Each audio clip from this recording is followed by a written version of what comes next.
मुंबई महानगर प्रदेशाची अर्थव्यवस्था 2047 पर्यंत 1.5 ट्रिलियन डॉलर्सपर्यंत नेण्याचं उद्दिष्ट अर्थसंकल्पीय अधिवेशनात अजित पवारांचं वक्तव्य।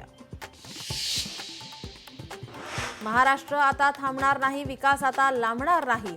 उद्योग क्षेत्रातील गुंतवणुकीसाठी शासन प्रयत्नशील असल्याने मोठी गुंतवणूक राज्यात होणार, अजित पवारांचं अधिवेशनात आश्वासन।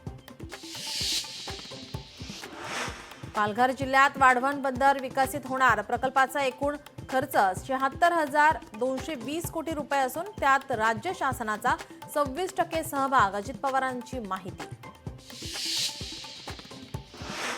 अर्थसंकल्पात पालघर जिल्ह्यात मौजे मुरबे येथे बंदर निर्मितीच्या प्रकल्पाला मंजुरी, 4,259 कोटी रुपये किमतीच्या प्रकल्पाला खासगी क्षेत्राच्या सहभागाने मंजुरी।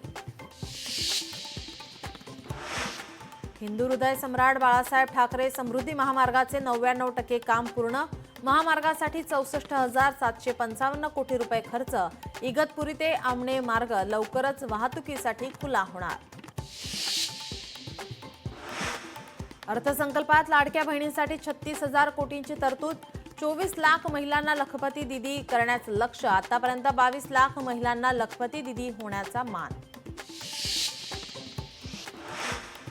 स्वर्गीय बाळासाहेब ठाकरेंच्या राष्ट्रीय स्मारकाच्या पहिल्या टप्प्यातील काम पूर्ण, दुसऱ्या टप्प्यातील कामासाठी राज्य शासनाकडून 220 कोटी रुपयांचा निधी उपलब्ध करून देण्यात येणार। 4 चाकी गाड्या महागणार, 1% करवाढ, मुद्रांक शुल्कातही वाढ जाहीर, महसूल उत्पादन वाढवण्यासाठी अजित पवारांकडून करवाढ। लोकशाही मराठी ऐका, पहा, जागरूक रहा।